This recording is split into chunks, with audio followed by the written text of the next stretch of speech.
There is a business side. We should talk about that for a second. The usefulness of something like this, because making that connection, there's the publisher way off in distant New York or wherever they are, and then there are the readers and you. And this is, I guess, a way. Belle, it sounds like you use this a lot as well. I use it quite a lot. I had my own website, which I built.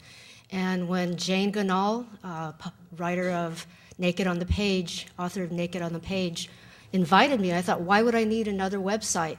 And so I sort of let it sit for a couple of weeks. Then I went on redroom.com and I found it was a lot more fun than my own website because I can talk to people. Like the very famous Emily Dickinson poem, "This is my letter to the world which never wrote to me."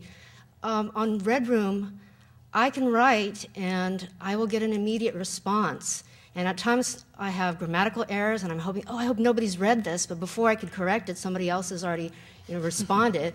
And the internet's been very helpful for that. Yeah. And I write at, I have very strange hours. I get up at about 10 or 11 in the morning and I go to bed about 4 or 5. So it's really nice to just, be in Red Room because you feel like you're in a physical space with other writers. And you fall in love with other writers. I mean, I have a friend there, Jessica Inklin, who I don't want to meet because I have friends I can hug, friends who will, bake cookies or pies for me. But I don't have a friend who will really just go for the important things. And her thoughts are struck off in white heat, and I can respond quickly. So I just love it. And your question is about the business aspect of it. I had actually gone onto the website redroom.com thinking, oh boy, more ways to promote my book. But now I'm just doing it for the fun of it.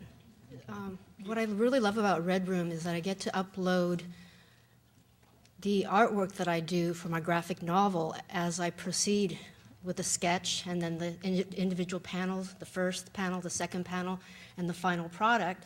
And the reason why I showed that was because Jessica Inklin was teaching graphic novel in college, and she didn't know anything about how it was done. Do you write first? Do you draw first?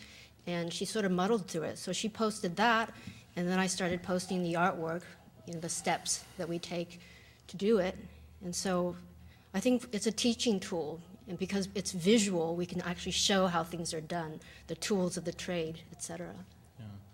Yeah. I actually wrote a letter to my class of 78, graduate class from Carmel High School, and invited them to read it because I'm helping to produce the 30th class reunion.